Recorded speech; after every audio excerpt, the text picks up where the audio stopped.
नमस्ते सभी को। Today will going to discuss soil as a resource. Okay, तो सॉइल रिसोर्स कैसा है, सॉइल के बारे में हम पढ़ेंगे, ये वाला। क्लियर?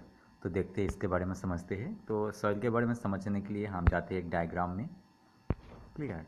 तो हमको मालूम है अर्थ जो इंटीरियर है, तो 3 लेयर्स का है अर्थ इंटीरियर। एक तो क्रास्ट है, नंबर 2 में मेंटल है, और कोर है। ओके, अंदर में कोर है। तो क्रास्ट के ऊपर सॉलिड लेयर्स होता है। क्रास्ट के ऊपर क्या होता है? सॉलिड लेयर्स होता है। और इस सॉलिड लेयर्स को क्या कहते हैं? लिथोस्फीयर कहते हैं। और वाटर बॉडी जो होता है उसको हाइड्रोस्फीयर कहते हैं। और ऊपर में एटमॉस्फेयर रहता है, ये हमको सबको मालूम है। तो क्रास्ट के ऊपर जो सॉलिड लेयर होता है, उस लेयर में रॉक होता है, तो उससे क्या बनता है? लैंड बनता है। उससे लैंड बनता है। तो लैंड सिर्फ लिथोस्फीयर में मिलता है। ओके, हाइड्रोस्फीयर में लैंड नहीं मिलता। और लैंड के ऊपर वेदरिंग कंडीशंस होता है। लैंड के ऊपर जो रॉक्स है, वो रॉक्स वेदरिंग होकर लैंड के ऊपर एक लेयर्स बनाता है। ये जो वेदरिंग होने के बाद एक लेयर्स बनाता है। फिर बारिश आती है, तो बारिश आती है, फिर रिवर्स होता है। तो रिवर्स इस वेदर लैंड को, ये जो वेदर लेवल को, लेयर्स को, रिवर्स इसको ऐसे लेकर पानी के अंदर लेके जाता है, समुद्र के नीचे, सी के नीचे। तो समुद्र के नीचे, सी के नीचे ये river water, sorry rain water और रिवर, ये उस लेयर्स को सी के नीचे लेकर सी के नीचे एक बेड बना देता है। तो उसको कहते हैं सॉइल। सॉइल मतलब upper most layer of the lithosphere. तो आप लिथोस्फेयर भी हो सकता है, हाइड्रोस्फेयर के नीचे भी होगा। तो सॉइल लैंड में मिलेगा, अपर मोस्ट लेयर।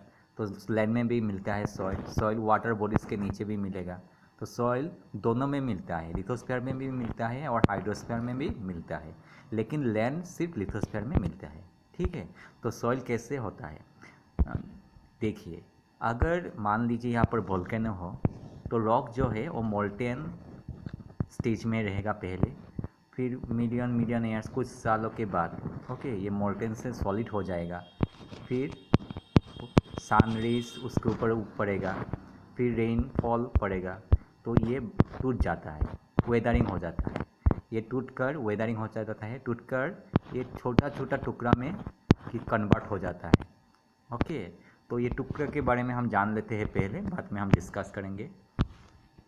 जो थोड़ा सा बड़ा टुकड़ा है उसको कहते हैं सैंड, और जो पूरा टुकड़ा होता है उसे कहते हैं क्ले। और बीच का जो टुकड़ा है, जो छोटा भी नहीं, बड़ा भी नहीं, मीडियम है, उसे कहते हैं सिल्ट। क्लियर? तो वेदरिंग, जब रॉक टूटता है, ऐसे ऐसे रॉक टूटता है, थाउजेंड ईयर्स के बाद ये सैंड बन जाता है। सैंड फिर टूटेगा, धीरे धीरे टूटेगा, एक एक सैंड टूटकर सिल बनता है। सिल फिर धीरे धीरे कन्वर्ट होकर क्ले बनता है। तो क्ले सबसे, एलुवियल सॉइल में क्ले ज़्यादा होता है, और ये क्ले सबसे अच्छा होता है प्लांट ग्रोथ के बारे में। ओके, तो इसके बारे में बाद में पढ़ेंगे। आप देखिए सॉइल कैसे फॉर्म होता है। हालांकि ये सारे चीज़ कॉन्सेप्ट है, एग्ज़ाम में नहीं आता। क्लियर? तो वोल्केनोस का जो रॉक आता है, तो पहला रॉक क्या होता है? नीचे रह जाता है रॉक। तो नीचे वाला रॉक अनवेदर रॉक है, ये अनवेदर रॉक होता है। बहुत सारा रॉक होता है जो नीचे रहता है, वो अनवेदर होता है, उसमें सनलाइट, रेनफॉल का कोई प्रभाव नहीं पड़ता। फिर वेदर रॉक आएगा 2 नंबर लेयर्स में, नीचे से जो 2 नंबर लेयर्स है, जो वेदर रॉक है। ये वेदर रॉक क्या होता है? ये रेनफॉल एंड सनलाइट के वजह से ये टुकड़ा टुकड़ा हो जाता है। जब ये टुकड़ा टुकड़ा हो जाता है तो ये क्या बन जाता है? सैंड बन जाता है। ओके, सिल्ट बन जाता है, क्ले बन जाता है। तो ये ऊपर में जो टुकड़ा टुकड़ा होने के बाद ऊपर में बनकर ऐसा रहेगा। लास्ट में क्या होगा? लास्ट में एक लेयर्स बनेगा, टॉप मोस्ट लेयर, उसे हम क्या कहेंगे? सॉइल। तो ये सॉइल का प्रोफाइल है। ये बनने में थाउजेंड मिलियन ईयर्स लगता है। क्लियर? लेकिन ऊपर वाला जो लेयर्स है, टॉप सॉइल है, वो उतना टाइम नहीं लगता। लेकिन ये प्रोफाइल बनने में बहुत थाउजेंड ईयर्स लगते हैं। तो सॉइल क्या रिन्यूएबल रिसोर्स है या नॉन रिन्यूएबल रिसोर्स है?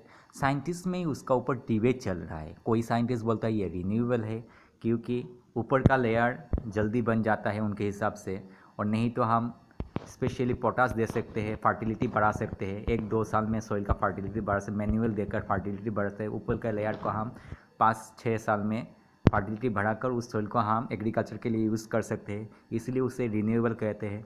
कोई कोई साइंटिस्ट बोलते हैं नहीं ये रिन्यूएबल नहीं है, सॉइल पूरा जो लेयर्स है, प्रोफाइल है, उसको पकड़ते हैं कोई कोई साइंटिस्ट, ये नॉन रिन्यूएबल बोलते हैं। लेकिन हमारा बुक में ये रिन्यूएबल रिसोर्स है, रिन्यूएबल। ओके, तो हमारा बुक में ये क्या है, रिन्यूएबल रिसोर्स है। क्लियर? तो ये आपको याद रखना है रिन्यूएबल। आप रिन्यूएबल नॉन रिन्यूएबल में डिबेट में मत जाइए, बुक के हिसाब से जाइए, बोल देना ये रिन्यूएबल रिसोर्स है। किस लिए? जो अपर मोस्ट लेयर है उसमें हम खाद यूज़ कर सकते हैं, और खाद यूज़ करने से ये अपर मोस्ट लेयर फर्टिलिटी होता है। सॉइल रिसोर्स किस लिए है? क्योंकि अपर मोस्ट लेयर में एग्रीकल्चर कर सकते, प्लांट ग्रोथ हो सकता है। क्लियर? इसीलिए सॉइल को रिसोर्स कहा जाता है। तो सॉइल का सिर्फ अपर मोस्ट लेयर, जो नया जो साइंटिस्ट है वो बोलते हैं अपर मोस्ट लेयर को हम सॉइल में रिसोर्स कंसीडर करते हैं, इसीलिए ये रिन्यूएबल रिसोर्स है। तो आपका ये हो गया। तो प्रोफाइल पहले देख लेते हैं, प्रोफाइल कैसे है। तो बुक से दिखाता हूँ। पहले देखिए, प्रोफाइल में देखिए, अनवेदर पेरेंट बेडरॉक, इसको पेरेंट बेडरॉक कहते हैं। फिर आता है सबस्ट्राम वेदर पेरेंट रॉक, ये वेदर होता है। ओके, नीचे से 2 नंबर जो लेयर है, ये वेदर होने के बाद धीरे धीरे सनलाइट रेनफॉल पड़ते पड़ते पड़ते ये टुकड़ा टुकड़ा होगा। फिर यहाँ पर नेक्स्ट लेयर में क्या होगा, सैंड सिल्ट क्ले हो जाएगा। तो उस लेयर को क्या कहते हैं, सबसॉइल।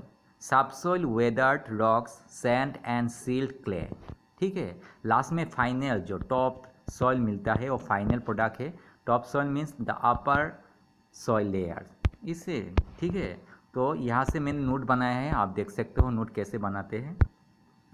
यहाँ से जो पॉइंट है, तो पहला जो पॉइंट है soil most important renewable natural resources. Soil natural और रीन्यूएबल रिसोर्स है, क्योंकि साइंटिस्ट बोलते हैं ऊपर का जो टॉप सॉइल लेयर है उसमें यहाँ खाद वगैरह दे सकते हैं, और सॉइल उसके लिए एग्रीकल्चर कर सकते हैं, प्लांट ग्रो हो सकता है, तो रिन्यूएबल है। लेकिन बहुत सारा साइंटिस्ट क्या बोलते हैं, नॉन रिन्यूएबल है, आर्ट साइंटिस्ट जो है।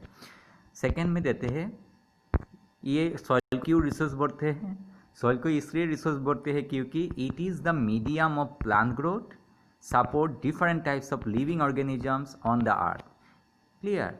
तो ये प्लांट ग्रोथ को सपोर्ट करता है और different types of living organisms को सपोर्ट करता है। सॉइल के अंदर बहुत सारा लिविंग ऑर्गेनिजम्स रहता है, ह्यूमस वगैरह। ओके ह्यूमस में बहुत सारा ऑर्गेनिज्म, छोटा छोटा ऑर्गेनिज्म रहता है।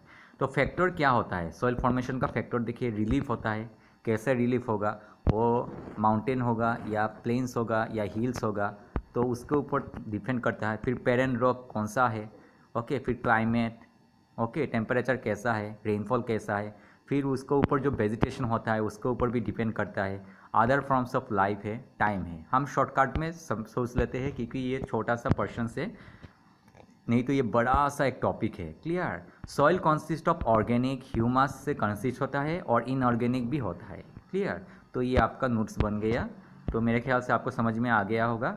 नेक्स्ट हम पढ़ेंगे, स्पेशली नेक्स्ट शुरू कर देंगे classification of soil, specially alluvial soil के बारे में पढ़ेंगे, फिर ब्लैक सॉइल के बारे में पढ़ेंगे। ऐसे बहुत सारा जो सॉइल इंडिया में पाए जाते हैं उसके बारे में पढ़ेंगे।